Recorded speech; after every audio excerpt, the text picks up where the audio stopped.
Chapter 7, Leaving Home. That's right, fourth brother, we are speaking for you because you gave your spot to second bother. What Wang Zhu said was correct. Your son is stronger than Tai Zhu. He might have really gotten selected by the immortals. Tai Zhu's fifth brother added on the side. Wang Zhu, with a proud smile, gloated, their family brought all this upon themselves. My father and I warned them beforehand. This useless family is about as stubborn as a donkey. Now they hit a wall. Wang Hao, with a pale face, said, Tai Zhu he. Before he could finish, Wang Hao's father shot him a fierce look. He lost all confidence and kept quiet afterwards. Tai Zhu's fourth uncle let out a deep sigh and said, Whoever brings this up again means he has something against me. Let this be done.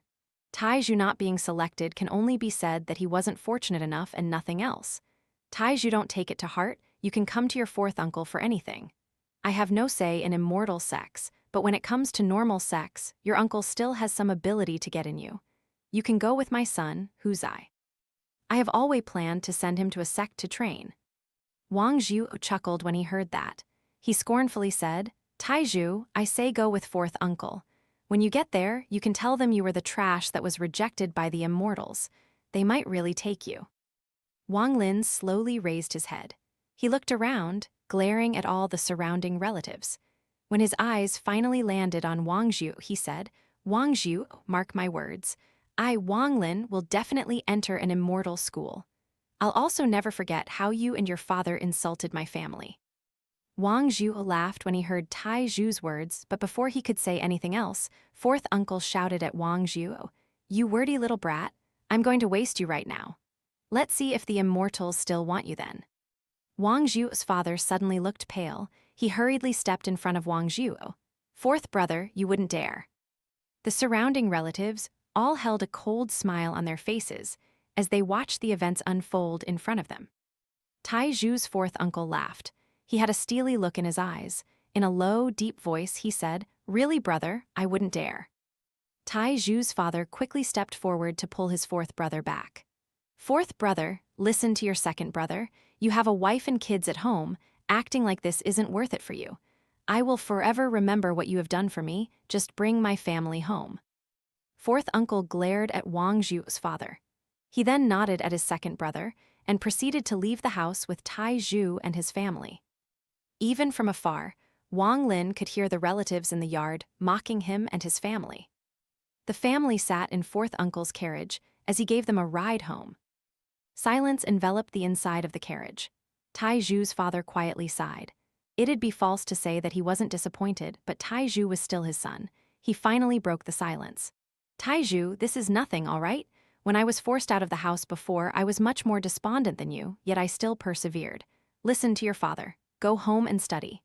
Strive towards a good result in next year's district exam. If you don't feel like reading, go relax with your fourth uncle. Tai Zhu's mother gave her son a loving look and consoled him. Tai Zhu, don't do anything stupid. You're my only son. If anything happens to you, I wouldn't want to live anymore. You have to be strong.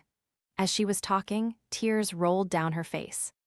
Wang Lin looked at his parents. He nodded and said, Father, mother, rest assured, I will not do anything silly. Don't worry, I have a plan. Tai Zhu's mother embraced him. While holding him in her arms, she said, Tai Zhu, it's over. We will forget about this matter. In his mother's warm embrace, Tai Zhu's wounded heart was slowly healing. He felt exhausted after the events of the last few days. As the carriage bounced up and down, Tai Zhu slowly drifted into sleep. He saw a dream. He dreamt that he was an immortal, flying in the sky with his parents. When Tai Zhu woke up, it was late at night. He sighed lightly as he looked around at the familiar room. His heart was resolute. Before he left the house, he took a long, deep look at his sleeping parents. He picked up a pen and paper and wrote a letter. After taking enough dry food, he was on his way. I will not give up on the path to becoming an immortal. I must try to join Heng Yue sect one more time. If they still won't accept me, I must at least find the location of other immortal sects. Wang Lin's eyes were filled with resolve as he left the mountain village, carrying only a bag. With the moonlight paving the road and stars marking his direction, Wang Lin made his way forward, only his long shadow for company. 3 days have passed. Wang Lin was walking on a remote mountain road.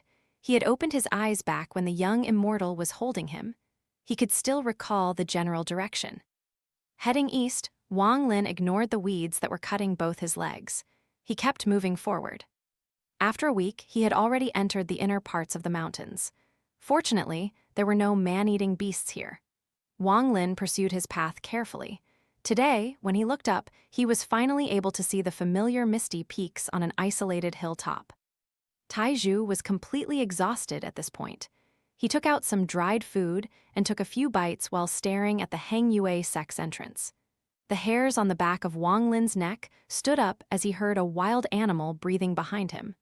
He looked back, and all the color instantly drained from his face. A large white tiger with blood-red eyes made the air feel dense. Drops of saliva dripped out of the corner of its mouth, producing dripping sounds as they hit the ground. The white tiger roared as it pounced. Wang Lin revealed a bitter smile and without hesitation jumped off the side of a cliff. He felt the wind on his face as he plummeted down. He couldn't help but remember the looks in his parents' eyes, as well as all the relatives that taunted him. "Father, mother, your son didn't listen to you. This is goodbye." The wall of the cliff was covered in a myriad of branches. Tai Zhu's body was getting cut by the branches as he dropped at breakneck speed. A few moments later, in the middle of the drop, Tai Zhu felt an enormous force pulling him. Wang Lin had no control of his body as the force pulled him. Before he knew it, he was inside a cave that had been carved onto the wall of the cliff. He felt great force constantly pulling his body against the wall. After a long time, the force finally disappeared and he fell down from the wall. It took him a long time to regain his senses. As Taizhu struggled to get back up, he noticed his clothes were torn and his body had gotten scraped all over by the branches. Pain came flooding in from his swollen right arm. Large drops of sweat streamed down, sticking to every part of his body. Wang Lin touched his arm, but he couldn't tell if the bones were broken. This injury was definitely sustained when he hit the wall.